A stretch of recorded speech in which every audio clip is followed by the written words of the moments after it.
10 से 15% जो है इंडिया में बढ़ा लीजिए 20%, ये फिगर जो है ये होता है नॉन स्मोकर्स में।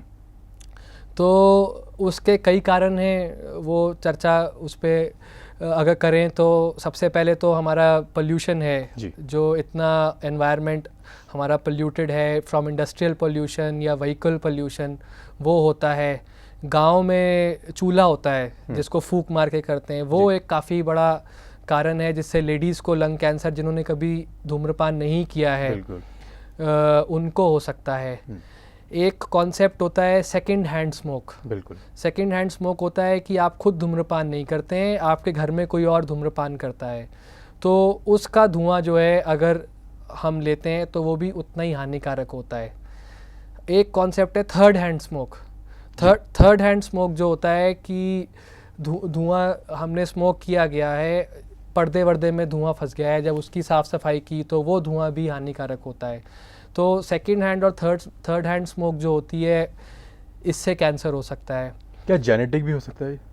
कैंसर जेनेटिक भी होते हैं। लंग कैंसर उनको फैमिलियल कैंसर कहते हैं, वो कम कॉमन है, ब्रेस्ट कोलोन वगैरह में ज़्यादा कॉमन देखा जाता है। लंग कैंसर जेनेटिक लेवल पे कम कॉमन है, बट येस कई बार देखते हैं कि 30 साल 35 साल की उम्र में लंग कैंसर हो गया है। अभी उतना रिसर्च नहीं हुआ है, बट उन केस में हम ये मान के चलते हैं कि कैंसर जेनेटिक कारण है। डॉक्टर आपसे जानना चाहूँगा कि लंग कैंसर में एज का क्या रोल होता है? देखिए इंडिया में मीडियन एज जिसको बोलते हैं कि एक एवरेज, मीडियन एवरेज समझ लीजिए आप, एज जो है 55 से 60 के बीच में है जी।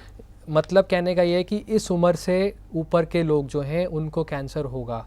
तो के एज का लंग कैंसर से क्या ये संबंध है कि जितने ज़्यादा साल आपने स्मोकिंग किया है, अगर आपने 30 साल स्मोकिंग किया है तो आपकी उम्र 20 से शुरू किया था 50 के आसपास होगी, तो you are much more prone for lung cancer as compare to मान लीजिए आप 35 साल पे हैं और 15 साल से स्मोकिंग कर रहे हैं। तो एज का ताल्लुक है कि आप जैसे जैसे आपकी एज बढ़ेगी आपके चांसेस ऑफ कैंसर बढ़ते जाएंगे, फॉर दी सिंपल रीज़न कि आपको जो रिस्क फैक्टर था जो भी जिसके कारण कैंसर होता है उसका एक्सपोजर उतना ही ज़्यादा हुआ है आपको, तो ज़्यादा उम्र में कैंसर होने के चांस ज़्यादा हैं जी। अगला कॉल हमें राजकुमार ने किया है दिल्ली से।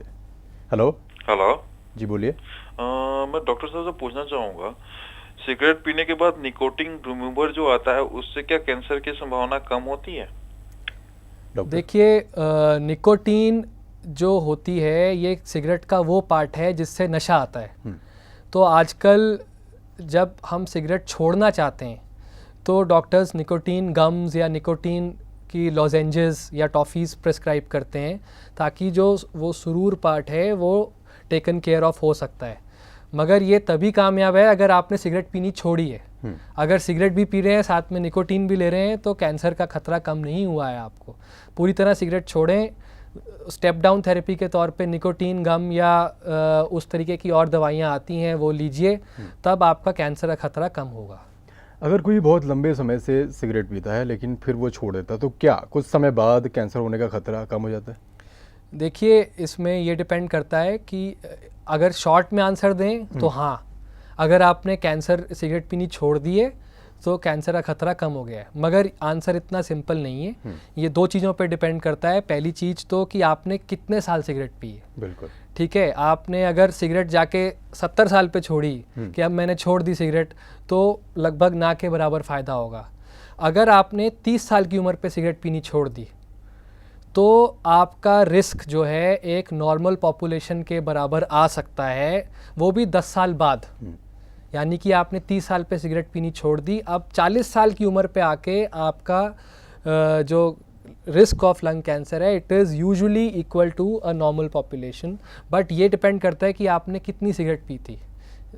दूसरा, आपने 50 साल की उम्र में मान लीजिए आके छोड़ी सिगरेट, 50 साल तक आपने धूम्रपान किया, 50 साल की उम्र पे आके आपने अब सिगरेट पीनी छोड़ दी है, तो आपका रिस्क जो है 30 से 50% तक कम होता है। बट वो भी अगर आप उसको छोड़े रखें। ये नहीं कि आपने कल सिगरेट पीनी छोड़ी, हम लोग अक्सर क्लिनिक में पूछते हैं आपने छोड़ दी, तो वो कहते हैं हाँ सर छोड़ दी। कब छोड़ी? अभी 2 दिन पहले छोड़ी। ये मायने नहीं रखता है। You have to then leave it for good. तो आपका रिस्क जो है 5 से 10 साल बाद जाके कम होता है, इमीडिएटली कम नहीं होता है। लंग कैंसर या फिर हम कैंसर की बात कर रहे हैं तो इसके प्रिवेंशन के लिए क्या करना चाहिए? देखिए, अगर तो लंग कैंसर की बात कर रहे हैं तो जैसा कि मैंने बोला 85 से 90% कैंसर स्मोकिंग के कारण होता है। तो हमें सबसे पहले स्मोकिंग छोड़नी चाहिए और अवेयरनेस करना चाहिए कि ये स्मोकिंग जो है हम कर रहे हैं, खाली हमारे को कैंसर नहीं हो सकता, हमारे घर में बच्चे हैं, लेडीज़ हैं, उनको भी कैंसर हो सकता है। इसके अलावा कैंसर एज सच एक लाइफस्टाइल डिसऑर्डर है। हमारे को अपना लाइफस्टाइल सुधारना चाहिए। लाइफस्टाइल में आता है हमारा खाना, लाइफस्टाइल में आता है एक्सरसाइज। हमें एक सिडेंट्री लाइफस्टाइल जिसको बोलते हैं उसको छोड़ना पड़ेगा। तो वो छोड़ने के तरीका है कि हमें एक्सरसाइज रेगुलरली करनी चाहिए, खाना हमें पौष्टिक आहार खाना चाहिए और ये नशाबंदी से दूर रहना चाहिए। ये कुछ मोटे मोटे तरीके हैं जिससे कि लंग कैंसर जैसी जो बीमारी है ये दूर रखी जा सकती है। डाइट का आपने जिक्र किया है कि इसका एक इम्पॉर्टेंट रोल होता है, इसमें कैसी डाइट लेनी चाहिए? देखिए, डाइट का लंग कैंसर स्पेसिफिक नहीं, किसी भी प्रकार के कैंसर में बहुत इम्पॉर्टेंट रोल है। आजकल का जो हमारा डाइट हो गया है ये बहुत वेस्टर्नाइज डाइट हो गया है। वी आर टेकिंग एवरीथिंग, जो भी चाहिए हमें 2 मिनट्स में चाहिए। 2 मिनट्स नूडल्स, 2 मिनट भूख लगी तो पैकेट खोल लिया। तो डाइट, सबसे पहले डाइट में ख्याल रखना है कि हमें वेजिटेरियन या नॉन वेज जो भी खा रहे हैं fresh, it should be fresh, processed नहीं होना चाहिए। प्रोसेस्ड चीज़ों में बहुत हाई अमाउंट में सॉल्ट और प्रिजर्वेटिव्स होते हैं, ये हमारी बॉडी के लिए बहुत ही हानिकारक होते हैं। दूसरा जो है फ्रूट्स, एक कहावत, एक डिक्टम है, the more the number of colours the better it is. जितने कलरफुल फ्रूट होगा उतना हमारे शरीर के लिए अच्छा, उसमें एंटीऑक्सीडेंट्स और फाइटोकेमिकल्स होते हैं जो कैंसर से लड़ने में सहायक होते हैं। तो एक नॉर्मल डिक्टम कहा गया है कि जब हम खाना खाते हैं तो हमारी प्लेट जो है 2/3 फ्रूट्स और वेजिटेबल्स से भरी होनी चाहिए। तो ये एक मोटा मोटा डिक्टम है। नॉनवेज जो लोग खाते हैं उसमें उनको पता होना चाहिए रेड मीट सबसे ज़्यादा हानिकारक होता है। रेड मीट में आता है लैम्ब, आता है पोर्क, आता है हैम, आता है। तो जो अगर नॉनवेज खाने वाले हैं, नॉनवेज जो थोड़ा जो रिलेटिवली बेटर क्वालिटी में आता है वो होता है फिश या चिकन। ये हम अगर खाएंगे तो ये फिर भी बेटर है। जो रेड मीट होता है इसमें ये बॉडी के लिए बहुत ही हानिकारक होता है। तो इस तरह से डाइट का भी एक इम्पॉर्टेंट रोल है। अगर हम ध्यान रखें डाइट का तो इन बीमारियों से, कैंसर की बीमारी से हम बच सकते हैं। बहुत अच्छी बात है आपने हमको बताई और हमारे कॉलर्स के सवालों के जवाब दिए। बहुत बहुत शुक्रिया। जी। तो हेल्थ लाइव में आज के लिए बस इतना ही। मुझे दीजिए इजाज़त। नमस्कार।